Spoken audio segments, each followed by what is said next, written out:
Edging closer to a peace deal, Donald Trump tells his officials there's no rush. The draft agreement includes a plan to reopen the Strait of Hormuz, but the world is still waiting for an announcement. There is the possibility that over the next few hours, the world will get some good news, at least with regards to the Straits. Also tonight, the Prime Minister backs a sentence review after 2 teenage boys convicted of rape were spared jail. It's officially a heat wave across much of England, with temperature records set to be broken. And on the last day of the Premier League season, Spurs win to escape relegation and send West Ham down.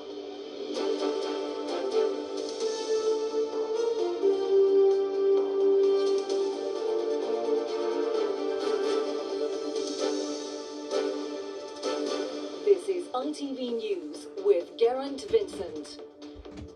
Good evening. The details of the peace agreement, still under discussion between the US and Iran, are beginning to emerge. They are thought to include a plan to reopen the Strait of Hormuz and ease the worldwide energy crisis, which was sparked when the American and Israeli bombing campaign began in February. After raising hopes of an imminent announcement of a deal, President Trump said this morning that negotiators on both sides must take their time to get it right. Officials in Tehran, meanwhile, said there remain points of disagreement. Sawar Chowdhury reports. President Trump, again, says he is very close to a deal with Iran. But from confrontation to compromise, or so it seemed. After weeks of threats and retaliation, Washington and Tehran were apparently edging towards a deal. An optimism fueled by President Trump last night, who claimed an agreement had been largely negotiated. Wishful thinking for the president suffering in the polls. Some progress has been made, significant progress, but I also want to caveat it by saying we still have some work to do. Then a telling shift in the president's tone. While talks were constructive, they shouldn't be rushed, he said, adding to the skepticism already viewed by many. Let's be clear here, there is no deal. And anybody who has watched the Iranians and the Persians negotiate for, the last 2,500 years knows that until you have a deal, you have no deal. And it transpired the critics weren't wrong. Now, a senior administration official tells me that they do not expect there to be a deal signed with Iran today.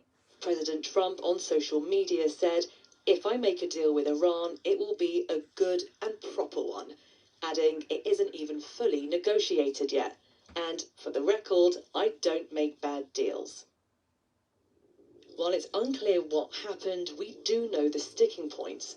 The Strait of Hormuz, a critical route for global oil supplies, controlled by Iran and reportedly one they're refusing to surrender.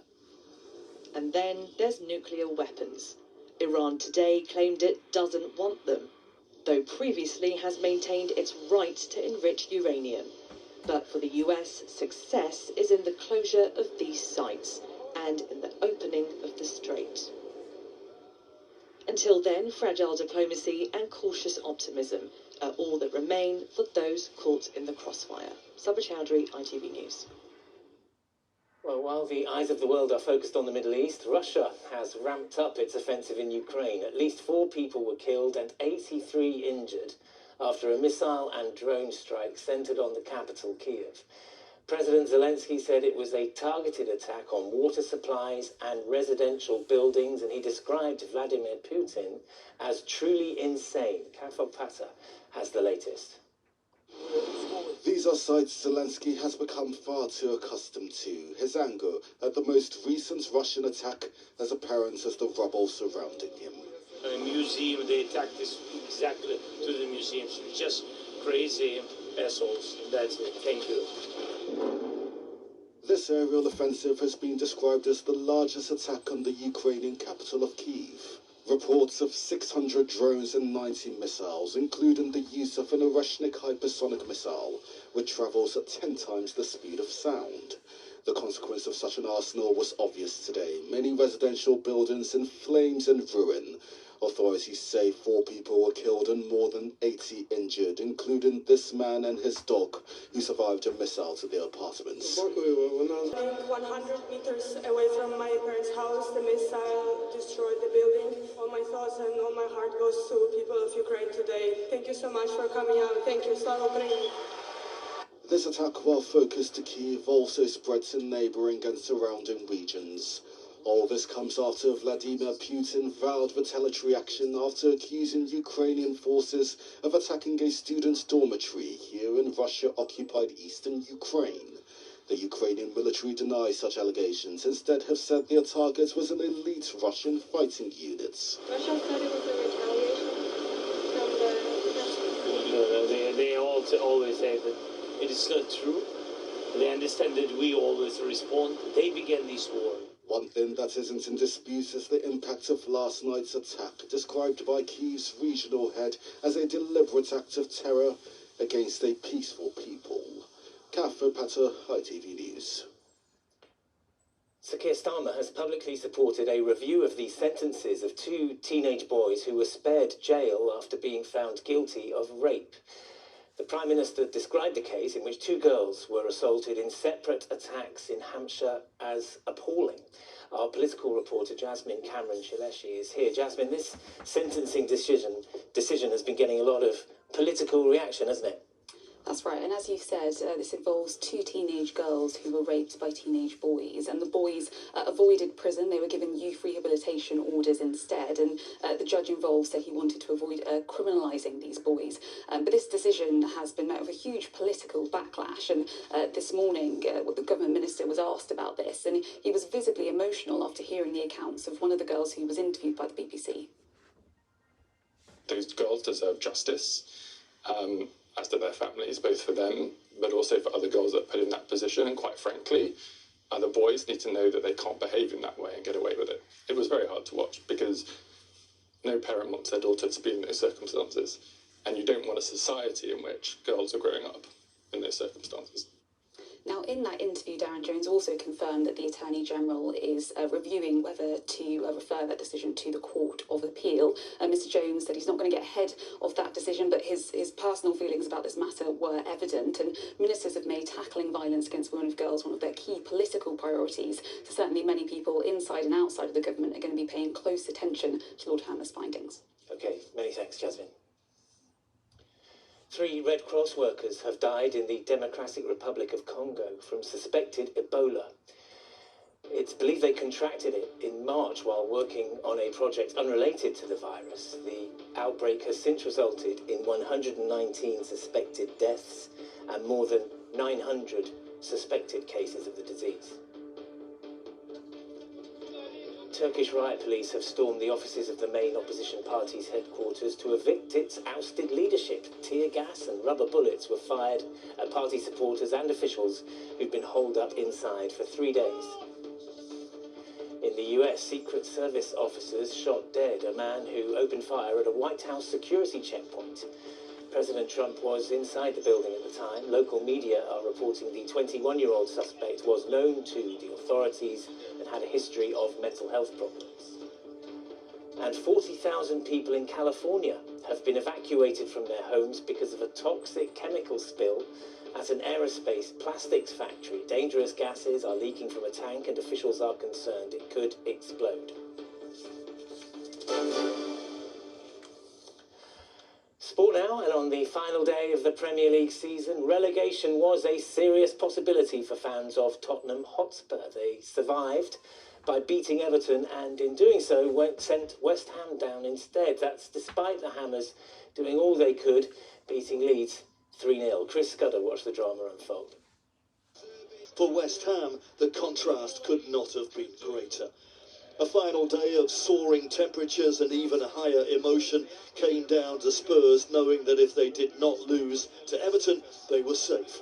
But they hadn't won a home league game since before Christmas, so the gift of a critical goal from the Portuguese João Palhinha was... Stress. I've never known stress like it. Just couldn't wait for that final whistle. Hence game I've ever been to, but it's a good birthday present for him this weekend. Oh, wow, how old are you?